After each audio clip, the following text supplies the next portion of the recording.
name's Juliana. I go by Moonlit Storms online. I'm 21 years old, and today I'm dressed as Chuya Nakahara from Bungo Stray Dogs. My name is Kylie. I'm 20 years old, and I am dressed as Honoka from Love Live, specifically in her blazer hat outfit, which has one canonical photo available. I'm G. I go by G the Ghost on my online social media profiles. And today I'm dressed as Sailor Neptune from Sailor Moon. I'm 25 years old, a little bit older for like regular cosplayers. Realistically, anyone can do it. It just, I think within the community, there's like a stereotype that younger people are more into cosplay. And that's somewhat true since like 2020 and like COVID, more people I think are getting into cosplay, especially like younger folks. But there are still some of us like elder cosplayers out there who are like 25, 30, and like even older. So I started cosplaying 3 years ago now. I needed something to do during the pandemic. Classic. I started like following more cosplayers on Instagram and started getting like more into it. And I was like, oh, that seems really fun. And so in like early 2021 is when I started cosplaying, started posting. I've been cosplaying for about 8 years now. I got into cosplay from some friends in grade 6 who really wanted to do a fairy tale group at Ottawa Comic-Con that year. I started cosplay in 2013 when I was in high school. And what got me into cosplay was honestly like social media.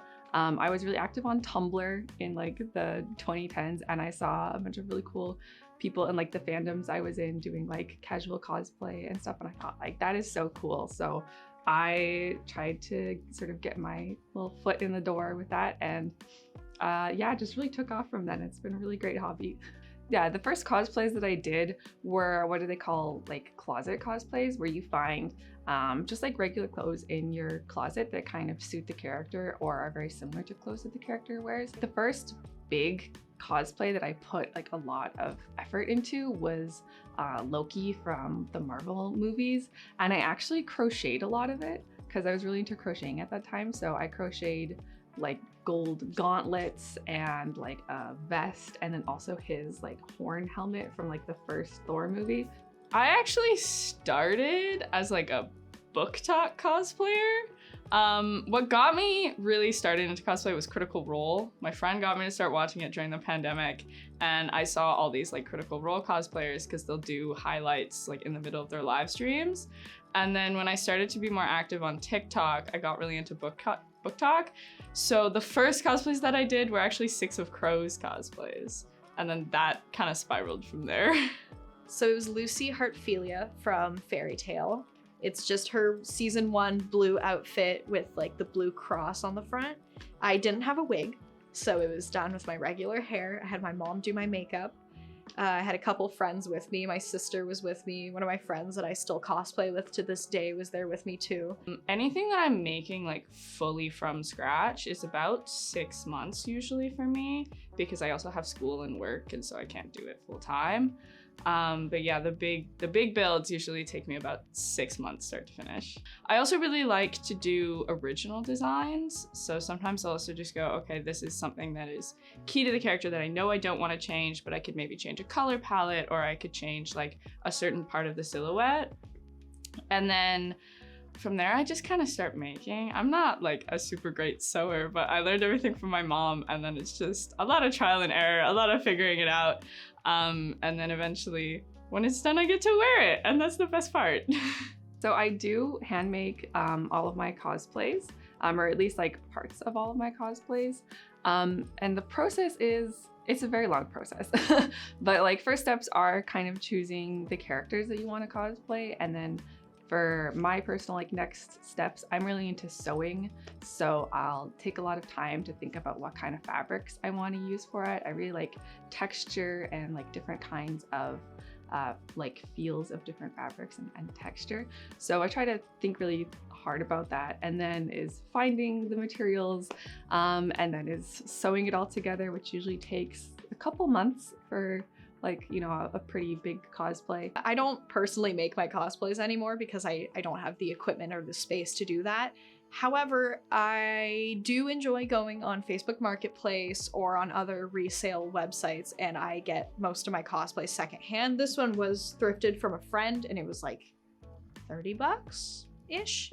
So that's kind of my current process. I do try to plan out like a list of cosplays that I want, but if something happens to come up and it's a good deal and a character I'm interested in, I'll tend to boot stuff off of my list to prioritize things that show up or that are a reasonable price. I'm not a big Pinterest user, but I will often just like Google cosplays of the character or find fan art that I really like. A lot of the time, if there's a character that I really, really love, but I don't necessarily love their design, I'll go and I'll find like fan arts of them or see what other cosplayers have done and then kind of put things together and be like, oh, this is something that I think could be fun to do. And then it helps me to sort of be like, okay, here's the key aspects of the character and here's the way that that outfit would be comfortable for me to wear, and then kind of putting them together. For somebody just starting out cosplaying, like you're a bit more experienced, what advice would you give them? I would say don't be afraid to ask questions. I think that's good life advice, but like finding creators that you really like either within your local community or online. And if you have a question on how they made something, don't be afraid to just ask. And, you know, they may send you some really helpful resources and stuff. I know I always do when I can, you know, someone I see on my Instagram like feed has questions about sewing, I'll be like first to like reach out and be like, this is how I did that. So I think that's what's really nice about the community, is that most of us are really willing to share our hobby and like share advice. And I think that can be really helpful for someone who's just starting out and who may not know all of like the secret little tips and tricks that us cosplayers use to make our outfits. For somebody who's just starting cosplay, my biggest word of advice is that you're not gonna look as great as you wanna look. You know, you're gonna show up to conventions and see people who their makeup looks perfect, their wig looks like it's all in one piece, you know, their cosplay isn't falling apart, they look great in all their photos.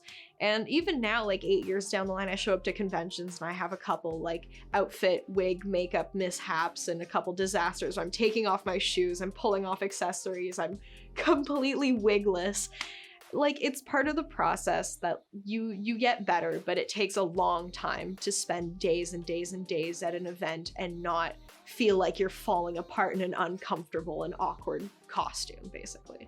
I think sometimes there's a lot of focus on screen accuracy or being the best at it. And while there are cosplay competitions, and those are really, really fun, you don't have to do those. You don't have to make everything. And your cosplays don't have to be totally accurate to what the character looks like on screen. You can feel free to just make it fun for yourself, wear what you would want to wear as this character, and just, yeah, have fun with it, embody the character, and be creative. Will you be attending AnimeOttawa this March? Yes, I will. I'll be there all 3 days, probably. I will absolutely be attending AnimeOttawa all 3 days. I'm so excited. I will. All 3 days? Probably. Some expectations I have for AnimeOttawa is I'm really excited to see my friends. I'm really excited to, you know, shop around, look at the booths. I'm excited to see the dance showcase and see what kind of local groups have been able to prepare for us. I'm excited to see everyone's cosplays, obviously. It's always one of my favorite parts. Take photos with people, match. It's always the best things to hang out with people. AnimeOttawa is definitely going to be, I think, a lot bigger. As far as I know, it's run by the same company who does Comic-Con, and they're pretty significant like company that runs these conventions within Canada. So I think what, you know, is the benefit of having a larger company run it is that you can have a lot more like cool guests and stuff. I know they've announced a lot so far. So like guests, they'll have more of them. There'll be a bigger space for cosplay activities like panels and photo shoots. And also just like the makers alley and like the artists and stuff. Oh, that's always my favorite part of the conventions is the shopping. I'm expecting that it'll be probably similar to Comic-Con. I know it is the same people who are putting it on, which makes me really excited because I love Ottawa Comic-Con. It has a special place in my heart. It was my first convention.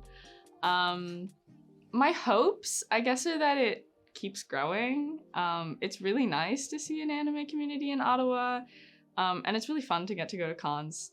that are here, because a lot of the big conventions are in Montreal and Toronto, and that can be budget breaking sometimes, and also it just takes a lot more time and planning. So it'll be nice to see how it grows, what it looks like. I'm excited.